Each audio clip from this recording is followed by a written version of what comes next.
নমস্কাৰ, মোৰ চেনেলৰ আন এটি ভিডিঅ'লৈ আপোনালোক সকলোকে স্বাগতম জনাইছোঁ।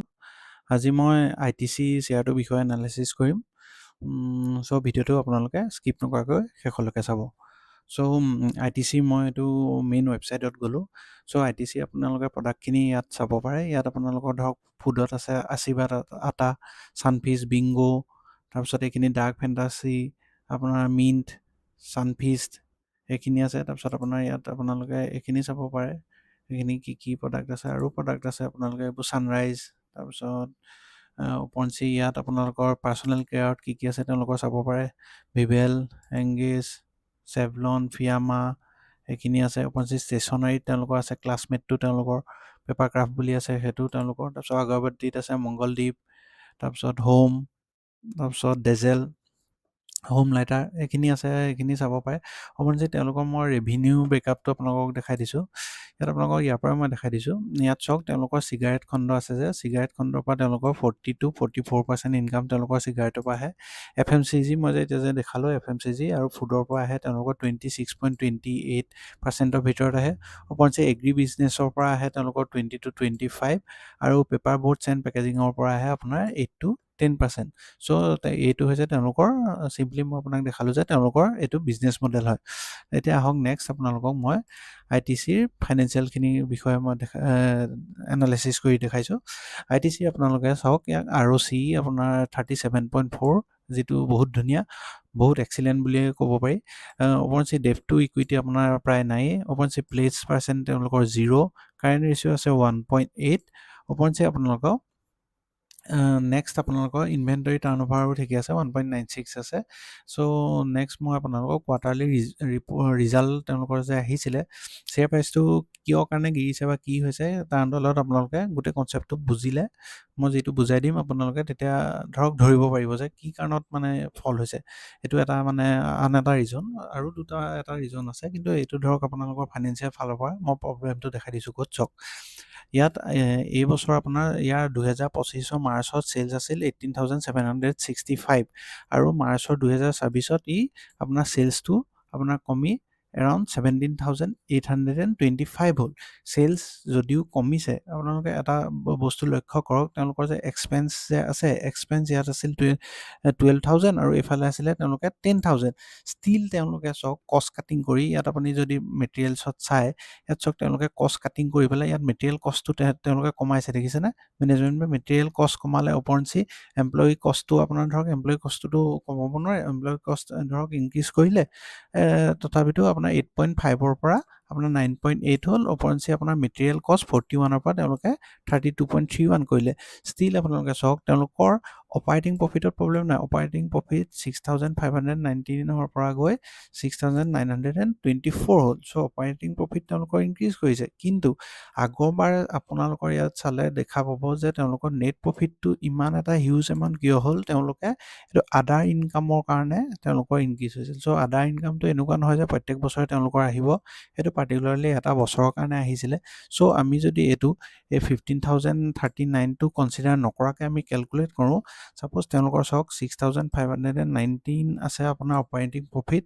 চ' আমি তাত যদি আপুনি ধৰক আদাৰ ইনকাম এই বছৰৰ সমানে যদি ধৰি লওঁ আমি বোলে এই আগৰ বছৰ তেওঁলোকে এই ছেইম কোৱাৰ্টাৰটোত বোলে 700 crore ঘটিছিলে আদাৰ ইনকামৰ পৰা। চ' তাৰপিছত আমি একে ধৰক যদি 29ও ধৰে বা 11ও ধৰে, মই 11 ধৰিয়ে কৰি দিছোঁ। 11 যদি ধৰিলে তাৰপিছত ধৰক আপোনাৰ 411 ধৰিলে, তেতিয়া আপোনাৰ এই এমাউণ্টটো নহয় আপোনাৰ 6,519 প্লাছ আপোনাৰ আদাৰ ইনকাম ইণ্টাৰেষ্টটো মাইনাছ হ'ব, ডেপ্ৰিচিয়েশ্যন মাইনাছ কৰি আপোনাৰ এই ভেলুটো 6,797 আহে। আৰু ফাইনেলি যদি এইটো চাওক আগৰবাৰ তেওঁলোকে টেক্স বহুত কম দিছিলে, কিন্তু এইবাৰ ধৰক টেক্স বহুত দিছে। চ' এই বস্তুখিনি কনচিডাৰ কৰিলে এই ভেলুটো আহে আপোনাৰ 5,166 আহে।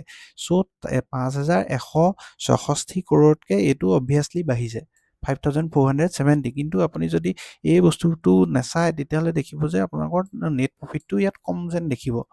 চ' ইয়াত মানে আল্টিমেটলি নেট প্ৰফিট তেওঁলোকৰ কমা নাই, নেট প্ৰফিট তেওঁলোকৰ ইনক্ৰিজেই হৈছে। অপৰঞ্চি আপুনি যদি ইয়েৰলি প্ৰফিট এণ্ড লছত চায়, তেওঁলোকৰ চেলছ অলৰেডি ইনক্ৰিজ হৈছে 38ৰ পৰা গৈ 78 হৈছে। তেনেকৈ অপাৰেটিং প্ৰফিটতো কোনো প্ৰব্লেম নাই।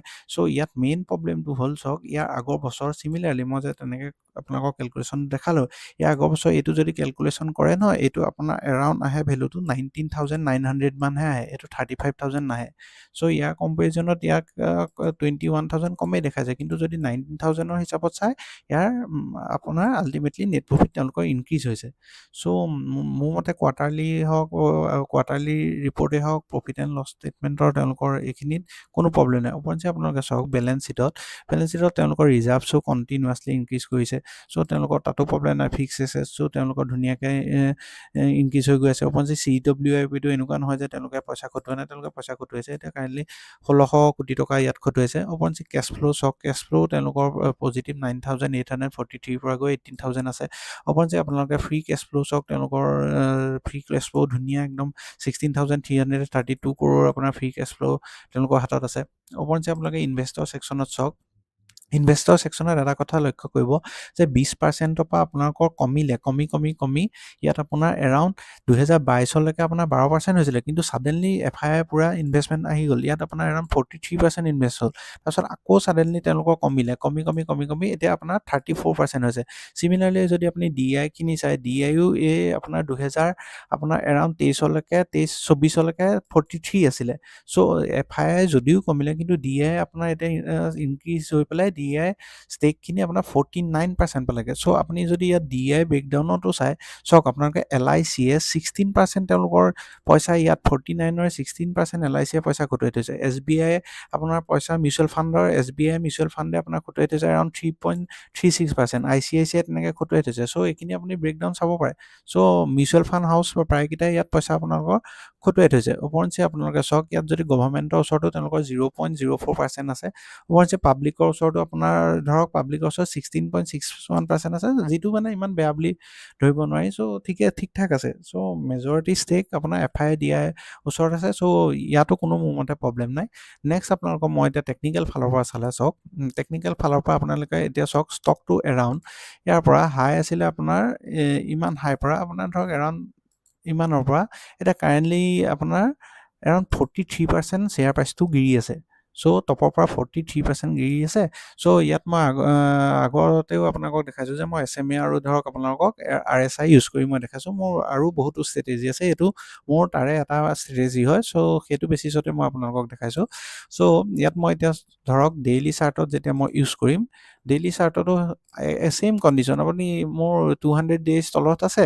চ' ইয়াত মোৰ ইমানটো পিৰিয়ডত মোৰ বাইং এটা ছিগনেল আহিছিলে 30 তলত, আৰু এইকণ ডিউৰেশ্যনতো মোৰ 30 তলত আহিছিলে। চ' এইটো এটা ছেইম লেভেলতে আছে। চ' মই ইয়াত যদি মই বাই কৰোঁ, চ' মই ইয়াত এতিয়া জুম কৰি ডেইলি চাৰ্টত আপোনালোকক ইয়াত যদি দেখাওঁ, চ' ইয়াত যদি মই বাই কৰি আপোনালোকৰ এই টপত চেল কৰোঁ নহয়, মোৰ এৰাউণ্ড 77% মোৰ এই ষ্টকটোৰ পৰা প্ৰফিট পোৱাৰ চান্স আছে। চ' আপুনি ধৰক যদি 20,000 টকা ইনভেষ্ট কৰিলে, চ' তেতিয়া আপোনালোকৰ ধৰক এৰাউণ্ড 35,000 36,000 তেনেকুৱা এটা ধৰক আপুনি আৰ্ণ কৰিব পাৰিব। চ' সেইটো আপোনাৰ ইনভেষ্টমেণ্ট এমাউণ্টটোৰ ওপৰত ডিপেণ্ড কৰে, কাৰণ ইয়াৰ এটা শ্বেয়াৰ প্ৰাইচ বেছি নহয়, আপোনাৰ ধৰক এৰাউণ্ড এতিয়া কাৰেণ্টলি চলি আছে 281। চ' 281 টকা। চ' আপুনি কেইটকা ইনভেষ্ট কৰে সেইটো আপোনাৰ ওপৰত কথা।